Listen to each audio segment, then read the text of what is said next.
Hi, നമസ്കാരം. ശ്രീ സായി സച്ചരിതം അധ്യായം 16-17. ഈ 2 അധ്യായങ്ങൾ ക്ഷണനേരം കൊണ്ട് ബ്രഹ്മജ്ഞാനം നേടാൻ ബാബയെ സമീപിച്ച ഒരു ധനികന്റെ കഥയെ സംബന്ധിച്ചവയാണ്. കഴിഞ്ഞ അധ്യായത്തിൽ എപ്രകാരം ചോൾക്കാറിന്റെ ചെറിയ നൈവേദ്യം അംഗീകരിച്ചു എന്നു പറഞ്ഞുവല്ലോ. പ്രേമത്തോടും ഭക്തിയോടും കൂടി കൊടുക്കുന്ന എത്ര ചെറിയ നൈവേദ്യവും ബാബ സ്വീകരിക്കും എന്നാണ് അതിൽ നിന്ന് വ്യക്തമാവുന്നത്. എന്നാൽ ഗർവോടും ധിക്കാരത്തോടും കൂടി കൊടുക്കുന്നതെന്തും ബാബ നിഷേധിക്കും. സദാ സച്ചിദാനന്ദനായിരിക്കുന്ന ബാബ പുറംപൂച്ചുകളും ചടങ്ങുകളും തീരെ വില വെച്ചില്ല. വിനയത്തോടു കൂടി കൊടുക്കുന്നതെന്തും സ്വീകരിക്കും. സദ്ഗുരു സായിബാബ മാതിരി കരുണാമൂർത്തിയായ മറ്റൊരാളില്ല.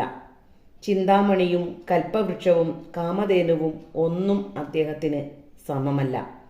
കാരണം അവ നാം ആവശ്യപ്പെടുന്നത് തരികയേ ഉള്ളൂ. സദ്ഗുരു നാം ആവശ്യപ്പെടാത്ത സദ്ഗതിയും സത്യവും നമുക്ക് തരുന്നു.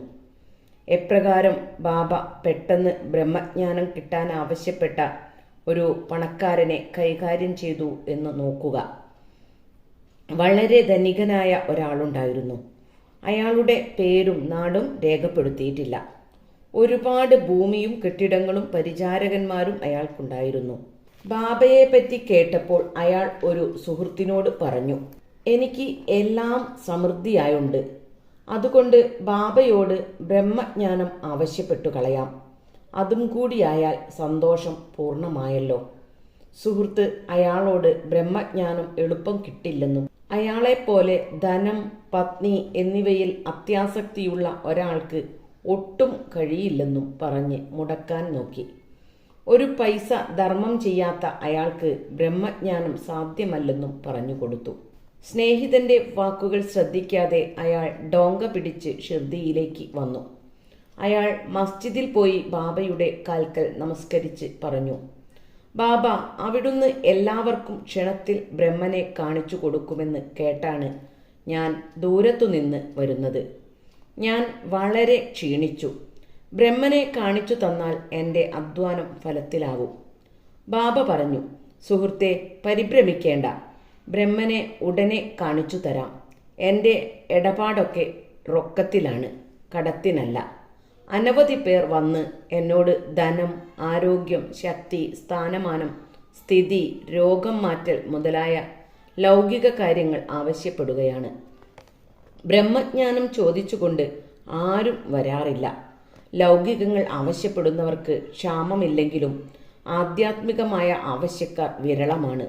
അതുകൊണ്ട് നിങ്ങൾ വന്നു ബ്രഹ്മജ്ഞാനം ആവശ്യപ്പെട്ടത് ഒരു ശുഭസൂചനയാണ്. അതുകൊണ്ട് ഉടനെ ബ്രഹ്മനെ അതിൻ്റെ എല്ലാ സജ്ജീകരണങ്ങളോടും കൂടി കാണിച്ചു തരാം. ഇതു പറഞ്ഞ് ബാബ അയാളെ ബ്രഹ്മനെ കാണിക്കാൻ ഒരുക്കമായി. അയാളെ അവിടെ ഇരുത്തി മറ്റെന്തോ പറഞ്ഞു ശ്രദ്ധ തിരിച്ചു. പിന്നെ ഒരു കുട്ടിയെ വിളിച്ചിട്ട് നന്ദു മാർവാടിയുടെ അടുക്കൽ പോയി 5 രൂപ കടം വാങ്ങിക്കൊണ്ടുവരാൻ പറഞ്ഞു. കുട്ടി പോയി മാർവാടിയെ കണ്ടില്ലെന്ന് വന്നു പറഞ്ഞു. അപ്പോൾ ബാബ പലചരക്കു കടക്കാരൻ ബാലനോട് വാങ്ങിക്കൊണ്ടുവരാൻ പറഞ്ഞു. കുട്ടി പണം കിട്ടാതെ മടങ്ങി വന്നു. ഇത് 3 പ്രാവശ്യം ആവർത്തിച്ചു. സായി ബാബ ജീവിക്കുന്ന ബ്രഹ്മനാണല്ലോ. അപ്പോൾ ചോദിക്കാം, എന്നാൽ എന്തിനാണ് ഇത്ര ചെറിയ കടം കിട്ടാൻ ബാബ മിനക്കെടുന്നതെന്ന്? യഥാർത്ഥത്തിൽ ബാബയ്ക്ക് പണം ആവശ്യമില്ലായിരുന്നു.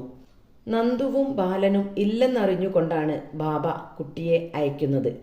ഇത് ബ്രഹ്മനെ അറിയാൻ വന്നവനെ പരീക്ഷിക്കാൻ ചെയ്തതാണ്. ഈ മനുഷ്യന്റെ കയ്യിൽ ധാരാളം പണമുണ്ട്. യഥാർത്ഥ ബ്രഹ്മാന്വേഷിയാണെങ്കിൽ ബാബ ഇങ്ങനെ പണത്തിന് കഷ്ടപ്പെടുന്നത് കണ്ടാൽ വെറുതെ ഇരിക്കില്ല. ബാബ വാക്കുമാറില്ലെന്നും പണം മടക്കിത്തരുമെന്നും ചോദിച്ചത് നിസ്സാര സംഖ്യയാണെന്നും അയാൾക്കറിയാം. എന്നിട്ടും പണം കൈവിടാൻ മടി. അങ്ങനെ ഒരുവനാണ് ലോകത്തിൽ വെച്ച് ഏറ്റവും വലുത് ബ്രഹ്മജ്ഞാനം ബാബയോടാവശ്യപ്പെടുന്നത്. ബാബയെ സ്നേഹിക്കുന്ന മറ്റേതൊരാളും ഉടനെ പണം കൊടുക്കുമായിരുന്നു. പക്ഷേ ഇയാൾ അത്തരക്കാരനല്ല.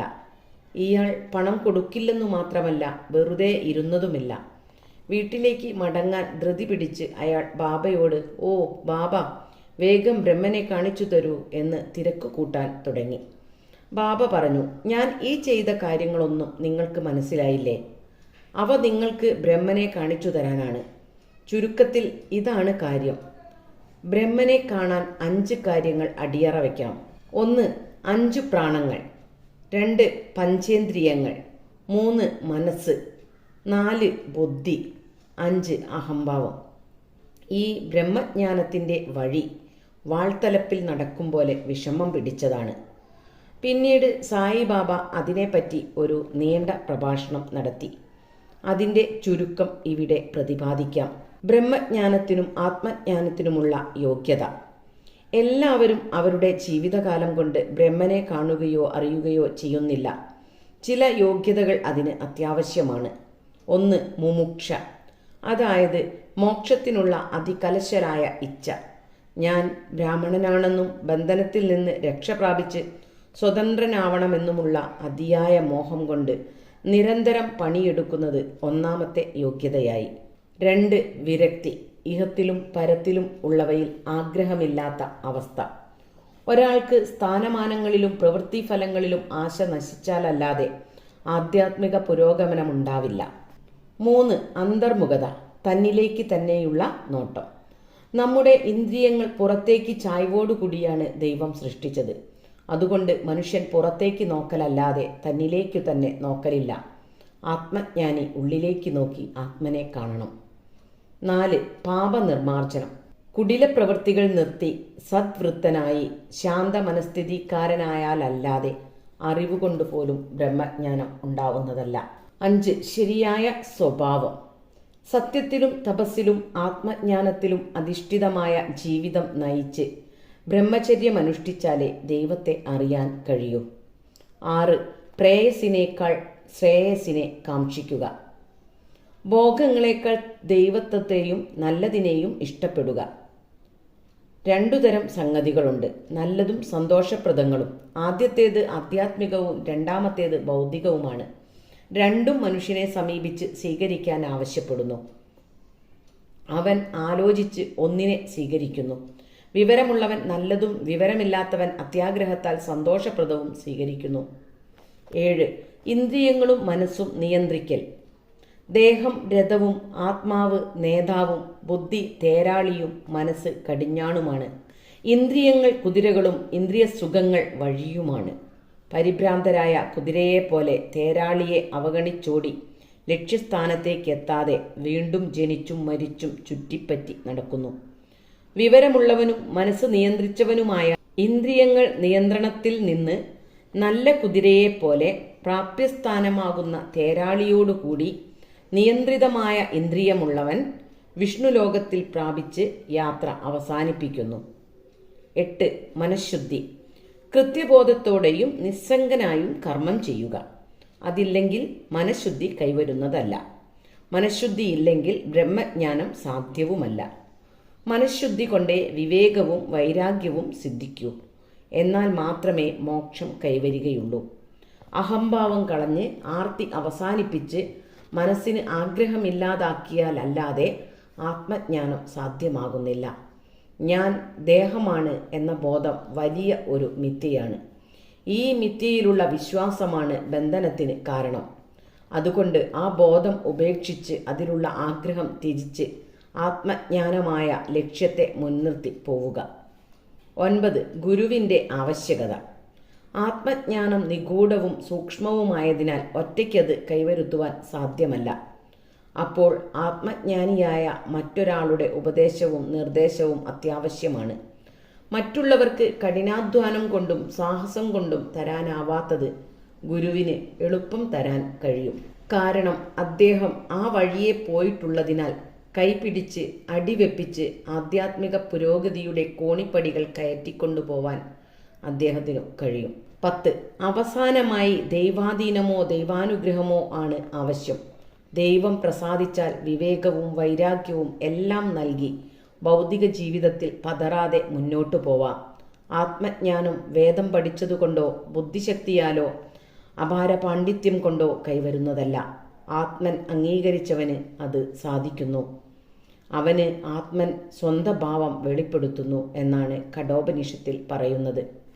ഈ പ്രഭാഷണത്തിനു ശേഷം ബാബ ധനികനോട് തിരിഞ്ഞു പറഞ്ഞു, സർ, നിങ്ങളുടെ ബ്രഹ്മൻ നിങ്ങളുടെ പോക്കറ്റിൽ 5 കായുടെ 50 ഇരട്ടിയായി 250 കാ കിടപ്പുണ്ട്. അത് പുറത്തെടുക്കൂ. ധനികൻ പുറത്തെടുത്ത് എണ്ണിയപ്പോൾ 10ന്റെ 25 നോട്ടുകളുണ്ട്. ഇത് കണ്ട് അയാൾ വിസ്മയിച്ച് ബാബയുടെ കാൽക്കൽ വീണ് അനുഗ്രഹിക്കാൻ പ്രാർത്ഥിച്ചു. നിങ്ങളുടെ ബ്രഹ്മനെ മടക്കി വെച്ചാലും നിങ്ങളുടെ ആർത്തി നശിക്കാതെ യഥാർത്ഥ ബ്രഹ്മനെ കിട്ടാൻ പോകുന്നില്ല. എങ്ങനെയാണ് ധനത്തിലും സന്താനത്തിലും സമൃദ്ധിയിലും മാത്രം ആഗ്രഹിക്കുന്നവർക്ക് അതുപേക്ഷിക്കാതെ ബ്രഹ്മജ്ഞാനം നേടാൻ കഴിയുക? പണത്തോടുള്ള ദുരാഗ്രഹം കാപഢ്യത്തിൻ്റെയും അസൂയയുടെയും രൂപത്തിലുള്ള മുതലകൾ നിറഞ്ഞ ഒരു കയമാണ്. ആശയെ ജയിച്ചവനെ ആ കയം കടക്കാൻ കഴിയൂ. ആശയും ബ്രഹ്മനും ധ്രുവങ്ങളുടെ അന്തരത്തിലാണുള്ളത്. അവ അന്യോന്യം വിരുദ്ധങ്ങളുമാണ്. ആഗ്രഹമുള്ളവന് ബ്രഹ്മത്തെ ധ്യാനിക്കാൻ കഴിയില്ല. പിന്നെ എങ്ങനെ ആഗ്രഹിക്ക് നിസ്സംഗത്വവും മുക്തിയും ലഭിക്കും? ആഗ്രഹിക്ക് ശാന്തിയും തൃപ്തിയും സ്ഥൈര്യവുമില്ല. ആഗ്രഹലേശമുണ്ടായാൽ എല്ലാ സാധനയും വിഫലമാണ്. ഒരു പണ്ഡിതന്റെ വിവരം പോലും ഫലേച്ഛ കൊണ്ട് വിഫലമായി ആത്മജ്ഞാനത്തിന് യോഗ്യമല്ലാതായി പോകുന്നു. ഇന്ദ്രിയ സുഖങ്ങൾ കാക്ഷിക്കുന്നവന് ഗുരു ഉപദേശം പോലും ഗുണം ചെയ്യില്ല. മനഃശുദ്ധി കൈവരുത്താത്ത ഏത് ആത്മീയ പരിശ്രമവും വെറും നിഷ്പ്രയോജനമായ പ്രദർശനവും ആർഭാടവുമായി പോകുന്നതാണ്. അതുകൊണ്ട് അവനവന് ദഹിക്കുന്നത് കഴിക്കലാണ് ഭേദം. എൻ്റെ ഖജനാവ് പൂർണ്ണമാണ്. ആർക്കും എത്രയും കൊടുക്കാനുണ്ട്. പക്ഷെ അത് വാങ്ങുന്നവൻ യോഗ്യനോ എന്ന് ഞാൻ നോക്കണം. നീ അതിൽ ശ്രദ്ധിച്ചാൽ നിനക്ക് നല്ലതാണ്. ഈ മസ്ജിദിൽ ഇരുന്ന് ഞാൻ ഒരിക്കലും അസത്യം പറയില്ല. ഒരു വിരുന്നുകാരനെ വിളിച്ചാൽ വീട്ടിലുള്ള എല്ലാവരും പരിചാരകരടക്കം വിരുന്നുകാരോടൊപ്പം സൽക്കരിക്കപ്പെടുന്നു. അതുപോലെ പണക്കാരന് കൊടുത്ത ഈ ആധ്യാത്മിക സദ്യയിൽ മസ്ജിദിലുള്ള എല്ലാവർക്കും പങ്കുകൊള്ളാൻ കഴിഞ്ഞു. ഒടുവിൽ ആ മാന്യനടക്കം എല്ലാവരും ബാബയുടെ അനുഗ്രഹം വാങ്ങി അവിടെ നിന്നും പോയി. ബാബയുടെ പ്രത്യേകതകൾ. പല ഋഷിമാരും വീടുവിട്ട് കാടുകയറി ആശ്രമത്തിലും ഗൃഹത്തിലുമിരുന്ന് ഏകാന്തത അനുഭവിക്കുന്നവരാണ്. അവർ അവരുടെ മോക്ഷത്തെ മാത്രമേ ശ്രദ്ധിക്കുന്നുള്ളൂ. അവർ മറ്റുള്ളവരെ ശ്രദ്ധിക്കാതെ ആത്മചിന്തയിൽ മുഴുകിയിരിക്കും. സായിബാബ അത്തരത്തിലായിരുന്നില്ല. അദ്ദേഹത്തിന് വീടോ ഭാര്യയോ മക്കളോ ബന്ധുക്കളോ ഇല്ല. എന്നിട്ടും അദ്ദേഹം സമുദായ മധ്യത്തിൽ താമസിച്ച് ഭക്ഷണം 4-5 വീടുകളിൽ നിന്ന് യാചിച്ച് വാങ്ങി വേപ്പുമരച്ചോട്ടിൽ ഇരുന്ന് മറ്റുള്ളവരുടെ ക്ഷേമത്തിൽ ശ്രദ്ധിച്ചു. അവരെ സന്മാർഗത്തിലേക്കുള്ള വഴികൾ പഠിപ്പിച്ചു. ദൈവം പ്രത്യക്ഷീഭൂതരായ സന്യാസിമാർ മറ്റുള്ളവരെ നന്നാക്കാൻ ആഗ്രഹിക്കുന്നത് വളരെ വിരളമാണ്. സായിബാബ അവരിൽ മുമ്പനായിരുന്നു. അതുകൊണ്ട് ഹേമത് പന്ത് പറയുകയാണ്, ഈ രത്നം സായിബാബ ജനിച്ച രാജ്യം അനുഗ്രഹീതമാണ്. മാതാപിതാക്കൾ അനുഗ്രഹീതരാണ്. ശ്രീ സായിയെ നമിക്കുവിൻ. ലോകശാന്തി ഭവിക്കട്ടെ.